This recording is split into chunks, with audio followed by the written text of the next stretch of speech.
is America. The currency isn't being liked. The currency is attention. What can you do with attention? The answer is anything. Logan and Jake Paul have done billions of views online, but there was something dark hidden behind the scenes. This is the story of how the Paul brothers scammed the entire world. Gotta go to Tokyo bright and early tomorrow morning. Now, gotcha. I get to go to Tokyo. I just want to be better. New Year's Eve in Tokyo is gonna be crazy. I've made a severe and continuous lapse in my judgment. I feel bad. I feel a lot of regret. I suggest you use the money you got from pumping your Patreon to hire a good lawyer. You're gonna need it. Why would you disrespect me?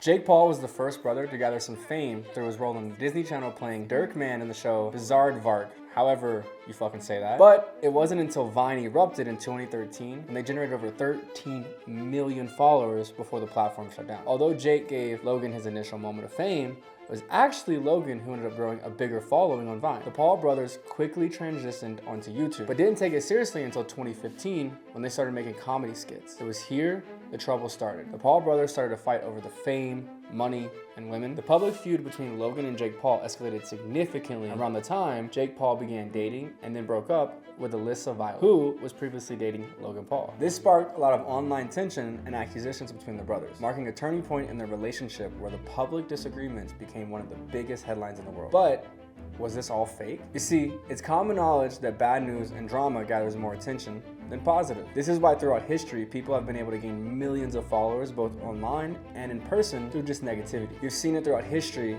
without even noticing it. Take Hitler, for example. He killed millions of people but was still glorified by so many in his country. And the Tate brothers, they started out saying crazy things online and gathered enough of a following so people started paying attention to them. But it wasn't until random people started using parts of their videos out of context that he was truly able to amass a huge following. These people would grab the most outlandish parts of his podcast to get more views for themselves, which in return generated 10x more views for Andrew Tate. Logan and Jake Paul discovered the same. If you can create a negative connotation around yourself or what you're doing, you will amass tons of love and hate. The hate will drive your engagement, and the love will get you paid, which is why the Paul brothers have been able to generate millions of dollars and scam America on multiple occasions. It's all been a bit in their master marketing strategy. Everything comes down to understanding the human mind and what drives people to latch onto a hero in their own story, aka the hero's journey. Logan Paul is the prime example of this. On December 21st, 2017, Logan Paul uploaded a video that changed the YouTube space forever. Logan Paul decided to enter the suicide forest in Japan and film a dead body. This was a pivotal point in his career.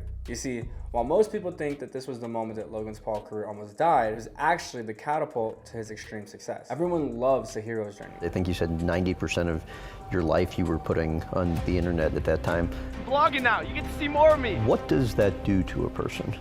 It completely shifts their moral compass and I think personal soundness. When you watch a movie, even though you probably don't even notice it, you are following the main character overcoming a huge obstacle. Logan Paul's story is the same. Throughout his career, he's almost been canceled multiple times. And every time, he's overcome all odds and came out on top. When he entered that forest, he had an all-time low and everyone thought there was no going back. His career was done, but he did the unthinkable. He decided not to give up and continue to push beyond the hate. This gave him two core audiences, the people who hate him and the people who love him. The people who hated him shared his name, while the people who loved him kept him paid. But there was one thing Logan Paul discovered that needed to change, and Jake knew it too. Up until this point, Jake was becoming a rising star alongside his brother, but the effects of Logan's actions cost Jake everything. My life was pretty much ruined. YouTube demonetized me. Every brand dropped me. I had like a $10 million deal with Target that was gonna go live like 7 days from that.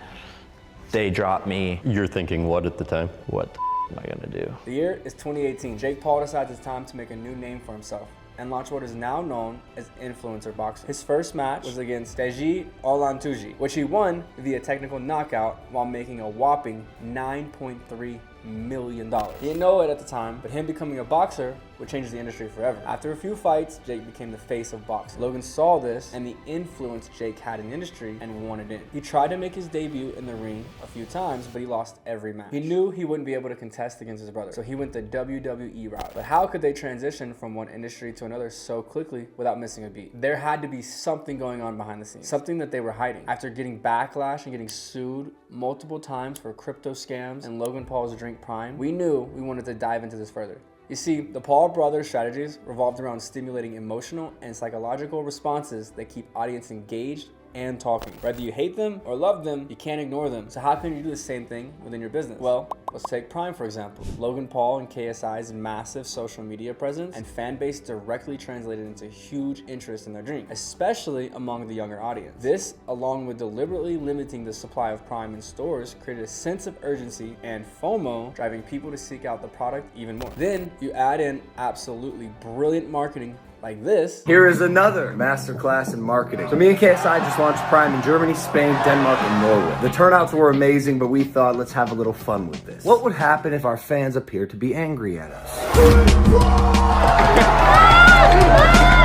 A lot of media pickup from the press and the haters. KSI and Logan Paul were pelted by supposed fans. So many Prime bottles were being thrown at them, there was like a security risk. Woo, the media had a field day with this one. They thought they had us. You big dummies forgot. They're our fans and we asked them to do it. Throw your empty bottle at us. We need to make it look like you guys hate us. I can't take credit for this. This was KSI's idea, but we got tens of millions of free impressions for Prime launching in Europe. What's even better, all that hype was built around a fake negative image, which the Paul brothers have absolutely mastered. Meanwhile, Jake was in the other corner of the ring, setting the most viral fight of all time. On November 15th, 2024, at 6 p.m., the fight between Jake Paul and Mike Tyson was announced. What do the two fighters have in common? They both have negative connotations attached to their name. Sitting in one corner, we have a guy that bit someone's ear off, and right across from him, Jake Paul. I think we've talked about him enough. What looked like a good fight on the outside was all a ploy to catch a check. It was not only the largest age gap in all of boxing history, the highest paying fight of all time. So how was Jake able to pull this off? While someone might see overnight success and shady behavior, I think that this video speaks for itself. The Paul brothers have not only been in the industry for over 15 years, but have shown brutal consistency and a work ethic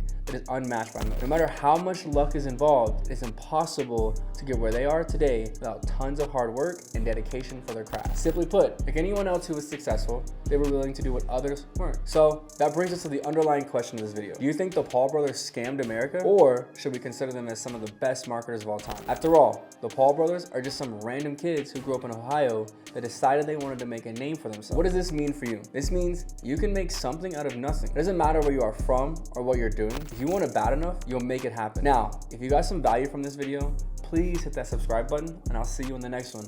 Love ya.